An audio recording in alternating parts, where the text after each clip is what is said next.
Pre-warm-up series. We're going to go over the lower back today. I had fractures in my lumbar, my L4, L5, and my sacrum, my S1, right around my senior year of high school, and I suffered through that and battled through that all through college and my college career playing ball.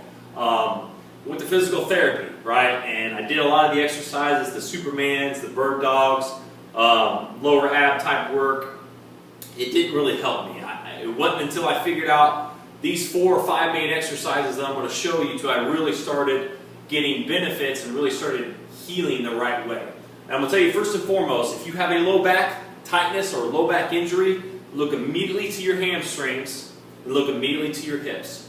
If those two things are tight, we're going to have back issues, we're going to have some issues with that lower body. Again, the body's a kinetic chain. If one piece falls apart, we're going to have issues all over. But specifically with the low back, I'm going to show you 2 simple exercises in the beginning for stretching that everybody knows, but people don't do enough.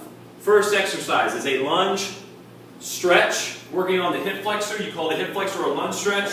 I'm going to get into a split stance here, get my knee here forward, try to keep my shoulders in a straight line with the pelvis. I'm going to stretch and I'm going to lean forward right here. Okay, I'm going to hold this stretch. I'll feel it from the hip flexor all the way up through my stomach and then my groin. I'm going to hold this 1 minute. Okay, you're going to do this stretch 3 times a day. Hold it for 1 minute each time. So I go to my right side, then I'm going to turn around, go to my left side. And I'm going to lean forward and get this stretch.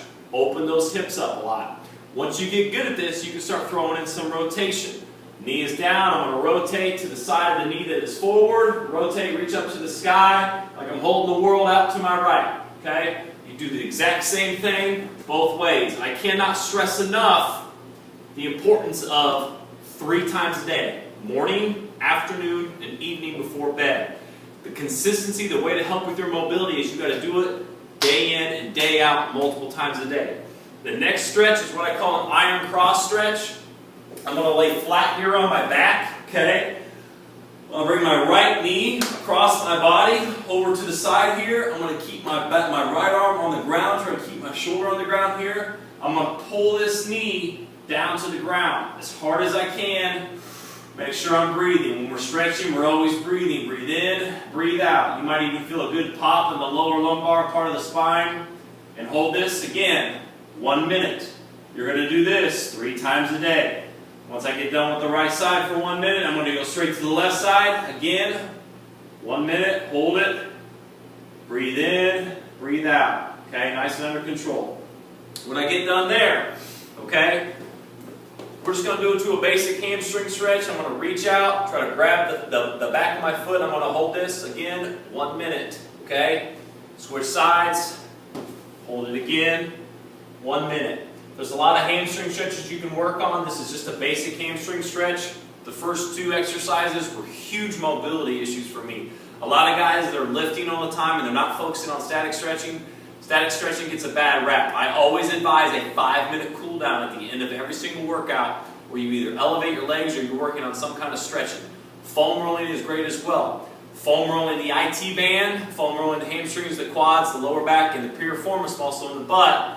Those are huge for kind of stretching out and loosening up that low back and helping you with this mobility and flexibility issues that kind of contribute to the hamstrings and the hips that hurt your lower back. Okay, so from there, I'm going to show you 2 strength exercises, okay? And I learned these later on, I would say about 20, 21 years old. It really started helping my back strength-wise, okay? A lot of the body weight exercises that physical therapists will put you on, they help some people, but some people they don't. They just happen to not help me. So the first one I'm going to show you is a barbell RDL, or in other words, a straight leg deadlift. You want to kind of get into a position where you want to go lower than what you would in RDL. Start with the bar first. If you're having real tightness in the low back, we'll go real slow, under control before you start adding weight. Think about it as a straight leg deadlift more than it is an RDL. So I'm going to deadlift the bar up. I'm going to keep the bar up against the body, keep my chest up, shoulders back, push my hips back, keep my upper back flat, drag the bar across my legs all the way down as low as I can go, right back up, nice and under control. I'm right here the whole time. You're working on mobility in the hips, the hamstrings, as well as getting the hip hinge into it with a neutral spine. From there, I'm going to bang out about 12 reps. I'm going to put the bar up on my back, and I'm going to do a barbell good morning. I did this. You're going to start with 45 pounds of just the bar, and that's all you really need in the beginning if you're having mobility issues in low back. But we're going to work on the hip hinge, pushing the butt back, sitting into this. Nice good stretch right here. Bring it back up to the top. Push the butt back. Keep the neutral spine the best I can. Stretch. Return. I'll show you one more rep. Hips back. Stretch. Return. That's a good morning. I would bang out about 12 reps right there.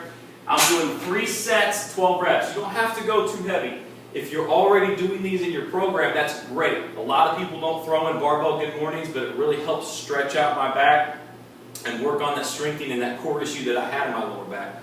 Most people are weak in their posterior chain. Start light with these, start throwing them into your program.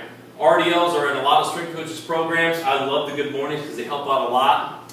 There's one exercise I'm going to talk about before I finish with my last one. It's called the reverse hyper machine. I personally don't have a machine. I will in the future. They're very expensive, anywhere from $800 to $1,200. Works on decompressing the lower spine, but also helps strengthen that lower back. Okay. This exercise right here is a back extension. Okay. I'm going to work on. You can do this double leg and single leg. The big thing here is high reps. Okay. Build up to high reps. Start out at about 10 to 12, then build up to about 15 to 20, okay? Again, 2 to 3 sets right here. Throw these in at the end of your workout, or you can throw them in as a warm-up. On my deadlift days and squat days, I'll do a couple sets right here, high reps, to kind of warm up the low back. And I'll get out right here on the back extension, hang out, make sure my hips are off and hanging off the edge here. You can start with your hands across the chest. You can get more advanced, put the hands behind. I'll just show you across the chest here. Get all the way down to the ground, feel the stretch in the back up to parallel. Don't go past parallel into here and put your low back in some issues. Just get to parallel, then return back down. Boom, 1, 2, 3. That's the back extension. There is a variation when you get very strong to do it with one leg. Don't worry about that right now. A couple exercises and a couple stretches that I use. I was sitting out, fractured my back when I was 18 years old. I sat out for about 12 months, and no, I didn't get any better. I couldn't figure out why. I was doing all the physical therapy 3 hours a day. These are the main exercises that really helped me and get me started again, where I could start playing ball again when I had that low back injury from the stress fractures and the overuse of constantly rotating on one side of the body. So throw these exercises in there, and lastly I'll finish with doing a lot of core work, lower ab work. Okay, very strong in the low abs, doing a lot of planking, a lot of side planking, getting the lower abs into it, getting as strong as possible so I have a strong core as well as a mobile core. That's the back. That's the pre-warm-up series. It's Coach Laird. Make sure you subscribe, like the video. Until next time, see you later.